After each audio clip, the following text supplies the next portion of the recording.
Bonjour à toutes et à tous et bienvenue sur Génie TV pour Quintet numéro 174. Quintet, les bons coups du Quintet sur le net.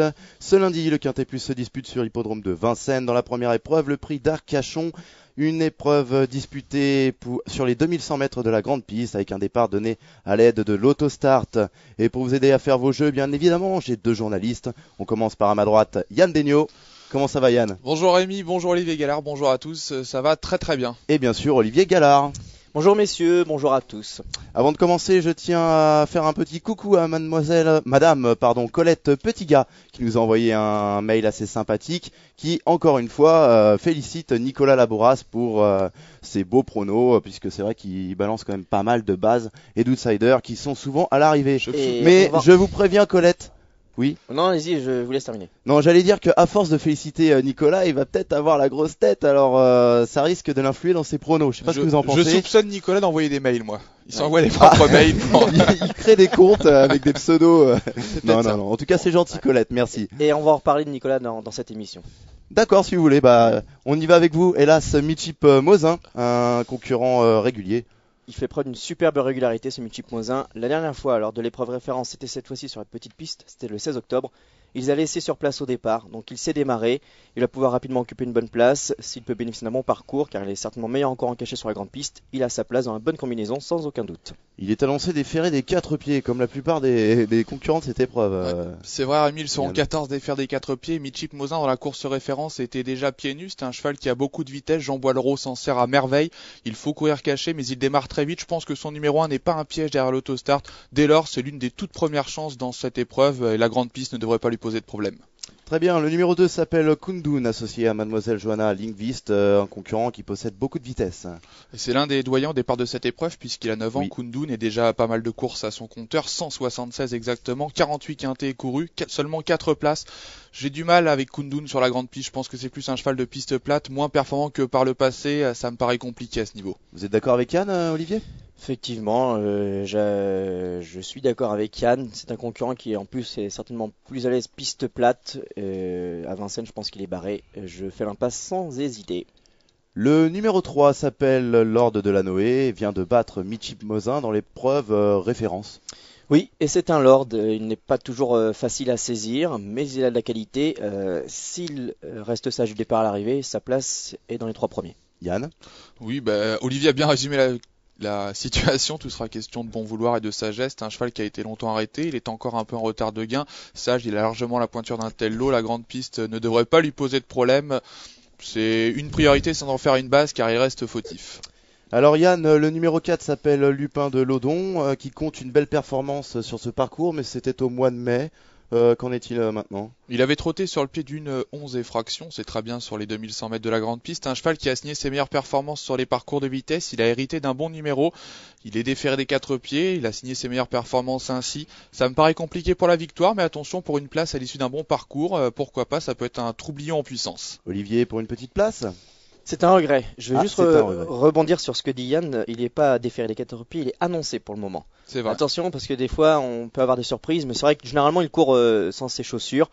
C'est son parcours. Je l'ai mis en regret puisque je doute un peu de sa forme, mais s'il fait sa valeur, il a tout à fait sa place dans la bonne combinaison pour une 5e, 4e place. Mieux, ça me semble difficile. Très bien, on passe au numéro 5, Shaft, qui vient d'effectuer sa rentrée à Caen.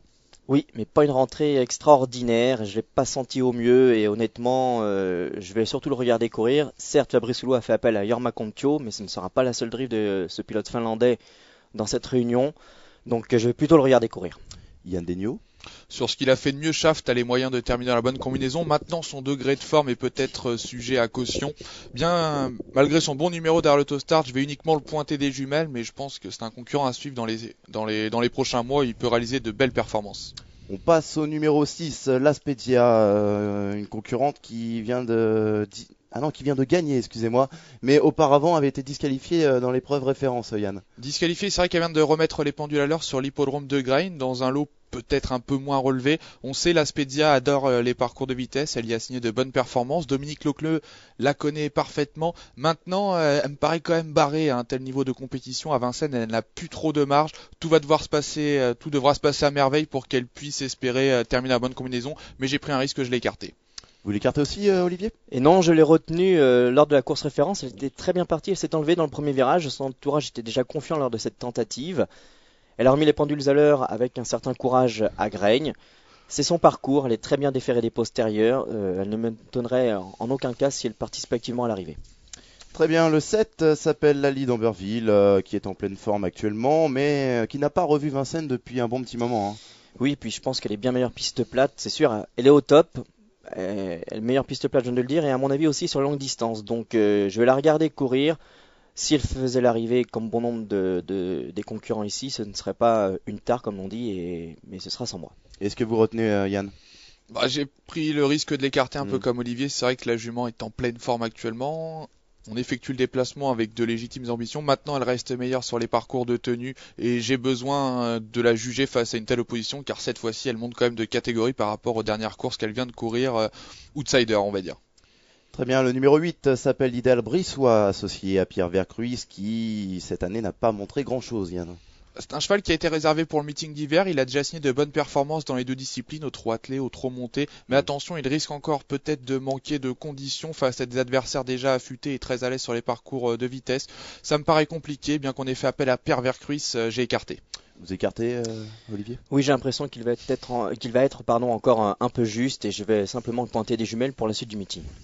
Le numéro 9, Caprice Décajol, annoncé déféré des 4 pieds, associé à Bernard Piton. C'est l'entraînement Benjamin Goetz, pardon.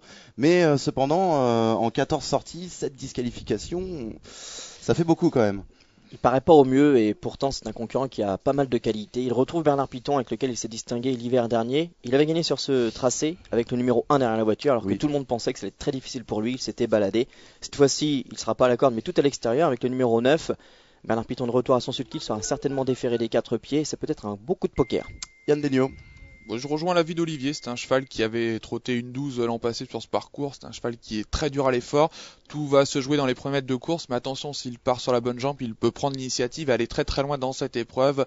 C'est un cheval performant l'hiver, on a fait appel à Bernard Piton, pieds nus, ce qui m'ennuie c'est peut-être son numéro tout à l'extérieur, mais comme il reste assez délicat, c'est peut-être pas plus mal qu'il n'y ait personne à sa droite. Dès lors, s'il part sur la bonne jambe, méfiez-vous de lui, moi je l'ai retenu en bout de combinaison. Voilà, nous avons étudié les 9 concurrents qui s'élanceront en première ligne derrière la voiture. On se retrouve pour les 9 derniers après la pub.